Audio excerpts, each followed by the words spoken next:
Hi guys, welcome back to my channel.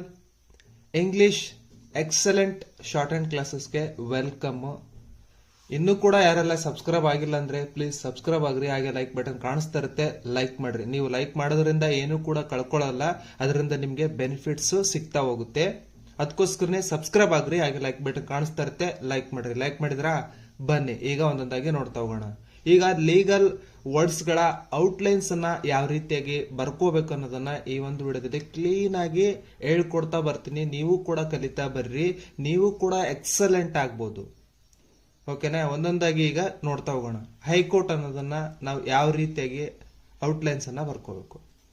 High court high court ಈ ತರ ನೀವು ಪ್ರಾಕ್ಟೀಸ್ ಮಾಡ್ತಾ ಹೋಗ್ಬೇಕು.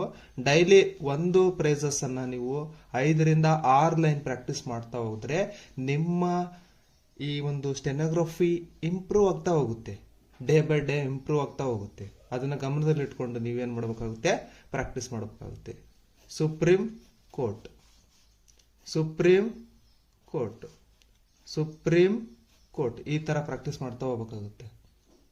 ಅದಾದ ನಂತರ ಇಲ್ಲಿ joint family, joint family, joint family ನೀವು ಪ್ರಾಕ್ಟೀಸ್ ಅಲ್ಲೂ ಕೂಡ ಸ್ಪೀಡ್ ಅನ್ನ ಮೇಂಟೈನ್ ಮಾಡ್ರಿ. ಯಾಕಂತಂದ್ರೆ ಪ್ರಾಕ್ಟೀಸ್ ನೀವು ಸ್ಪೀಡ್ ಅಲ್ಲಿ ಮಾಡ್ತಾ ಹೋದ್ರೆ ಡಿಕ್ಟೇಷನ್ ಟೈಮಲ್ಲೂ ಕೂಡ ಸ್ಪೀಡ್ ಆಗ್ತಾ ಹೋಗುತ್ತೆ. ನೀವು ಇಲ್ಲೇ ಸ್ಲೋ ಆಗಿ ಮಾಡ್ಬಿಟ್ರೆ ಅಲ್ಲಿ ಎಕ್ಸಾಮ್ ಟೈಮ್ ಅಲ್ಲಿ ನಿಮ್ಗೆ ಸ್ಲೋ ಆಗ್ತಾ ಹೋಗುತ್ತೆ. ಅದಕ್ಕೋಸ್ಕರ ಅದನ್ನ ಗಮನದಲ್ಲಿ ಇಟ್ಕೊಂಡು ಪ್ರಾಕ್ಟೀಸ್ ಕೂಡ ನೀವು ಫಾಸ್ಟ್ ಮಾಡ್ತಾ ಹೋಗ್ಬೇಕಾಗುತ್ತೆ.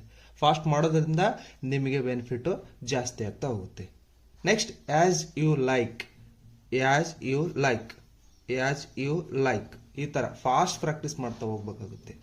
Next right of appeal, right of appeal, right of appeal ನೋಡ್ಕೊಳ್ತಾ ಇದ್ದೀರಾ? ಕ್ಲೀನ್ ಆಗಿ ನೋಡ್ಕೊಳ್ರಿ. ಏನಾದ್ರೂ ಡೌಟ್ಸ್ ಇದ್ರೆ ಕಮೆಂಟ್ ಮಾಡ್ರಿ, ನಾನು ಆ ಒಂದು ಕಮೆಂಟ್ಗಳಿಗೆ ನಿಮಗೆ ಉತ್ತರವನ್ನ ನೀಡ್ತಾ ಹೋಗ್ತೀನಿ. Next brought into effect, brought into effect, brought into effect fast practice ಮಾಡ್ಬೇಕು ನೀವು. ನಾನು ಸ್ಲೋ ಆಗಿ ತೋರಿಸ್ಕೊಡ್ತಾ ಇದ್ದೀನಿ, ನೀವು ಅದನ್ನ ಫಾಸ್ಟ್ ಆಗಿ ಪ್ರಾಕ್ಟೀಸ್ ಮಾಡ್ತಾ ಹೋದ್ರೆ ನಿಮಗೆ ಎಕ್ಸಾಮ್ ಟೈಮ್ ಅಲ್ಲಿ ವರ್ಕೌಟ್ ಆಗ್ತಾ ಹೋಗುತ್ತೆ. Next aforesaid, aforesaid, aforesaid, aforesaid ಈ ತರ ಪ್ರಾಕ್ಟೀಸ್ ಮಾಡ್ತಾ ಹೋಗ್ಬೇಕು daily.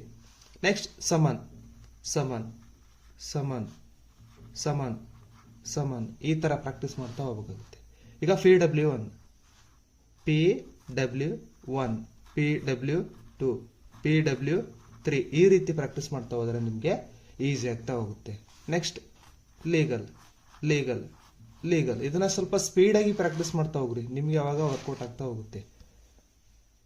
Next with reference to the, with reference to the practice ಮಾಡ್ತಾ ಹೋಗ್ರಿ, ಈಸಿ ಆಗ್ತಾ ಹೋಗುತ್ತೆ. Next legal opinion, legal opinion ನೋಡ್ಕೊಳ್ರಿ, ಕ್ಲೀನ್ ಆಗಿ ನೋಡ್ಕೊಳ್ರಿ. ಏನೇ ಡೌಟ್ಸ್ ಇದ್ರು ಕೂಡ ಕಮೆಂಟ್ಸ್ ಬಾಕ್ಸ್ ನಿಮ್ಮದೇ ಆಗಿರುತ್ತೆ, ನೀವು ಅಲ್ಲಿ ಕಮೆಂಟ್ ಮಾಡ್ಬೋದು. Next in our considered view, in our consider view, in our consider view, in our consider view ಈ ತರ ಪ್ರಾಕ್ಟೀಸ್ ಮಾಡ್ತಾ ಹೋಗ್ಬೇಕಾಗುತ್ತೆ. ನೆಕ್ಸ್ಟ್ ಪಾರ್ಟ್ ಅಂಡ್ ಪಾರ್ಸಲ್ ಯಾವ ತರ ಬರ್ಕೋಬೇಕು? Part and parcel, part and parcel ನೋಡ್ಕೊಳ್ರಿ, ಕ್ಲೀನ್ ಆಗಿ ನೋಡ್ಕೊಳ್ರಿ. ಅದಾದ ನಂತರ ಇಂದು ಲಾ, ಇಂದು ಲಾ, ಇಂದು ಲಾ ನೋಡಿದ್ರಲ್ಲ, ಇಂದು ಲಾ, ಇಂದು ಲಾ ಈ ತರ ನೀವು ಪ್ರಾಕ್ಟೀಸ್ ಮಾಡ್ತಾ ಹೋಗ್ಬೇಕಾಗುತ್ತೆ. ನೆಕ್ಸ್ಟ್ ಮುಸ್ಲಿಂ ಲಾ, ಮುಸ್ಲಿಂ ಲಾ, ಮುಸ್ಲಿಂ ಲಾ, ಮುಸ್ಲಿಂ ಲಾ ಈ ತರ ಪ್ರಾಕ್ಟೀಸ್ ಮಾಡ್ತಾ ಹೋಗ್ಬೇಕಾಗುತ್ತೆ. ವಾರೆಂಟ್, ವಾರೆಂಟ್, ವಾರೆಂಟ್ ಗೊತ್ತಾಗ್ತಾ ಇದೆಯಾ? ಪ್ರೂವನ್, ಪ್ರೂವನ್, ಪ್ರೂವನ್ ಕಾಣಿಸ್ತಾ ಇದೆಯಾ? ನೀಟಾಗಿ ಈ ತರ ನೀವೇನ್ ಮಾಡಬೇಕಾಗುತ್ತೆ? ಪ್ರಾಕ್ಟೀಸ್ ಮಾಡ್ತಾ ಹೋಗ್ಬೇಕಾಗುತ್ತೆ. It is argued, it is argued, it is argued ನೋಡ್ತಾ ಇರ್ಬೋದು ನೀವು, ನೀಟಾಗಿ ಕಾಣಿಸ್ತಾ ಇದೆ. ಅದೇ ತರ ನೀವೇನ್ ಮಾಡಬೇಕಾಗುತ್ತೆ? ಪ್ರಾಕ್ಟೀಸ್ ಮಾಡ್ತಾ ಹೋಗಬೇಕಾಗುತ್ತೆ. ಎವಿಡೆನ್ಸ್ ಆಕ್ಟ್, ಎವಿಡೆನ್ಸ್ ಆಕ್ಟ್ ಈ ತರನಾದ್ರೂ ಬರ್ಕೊಳ್ಬಹುದು. ನೀವು ಯಾವ ತರ ಪ್ರಾಕ್ಟೀಸ್ ಮಾಡ್ತೀರಿ ಅದರ ಮೇಲೆ ನಿಮಗೆ ಈಸಿ ಆಗ್ತಾ ಹೋಗುತ್ತೆ. Evidence fact, evidence act. Next stay order, stay order ಈ ಥರನಾದ್ರೂ ಬರ್ಕೋಬೋದು. Stay order, stay order. ಈ ಥರ ಇವತ್ತಿನ ಕ್ಲಾಸಸ್ಸಲ್ಲಿ ಹೈಕೋರ್ಟಲ್ಲಿ ಬಳಸುವಂತಹ ಲೀಗಲ್ ವರ್ಡ್ಸ್ಗಳಿವು. ಲೀಗಲ್ ವರ್ಡ್ಸ್ ಇವನ್ನ ನೀವು ಜಾಸ್ತಿ ಪ್ರಾಕ್ಟೀಸ್ ಮಾಡ್ತಾ ಹೋಗ್ಬೇಕಾಗುತ್ತೆ.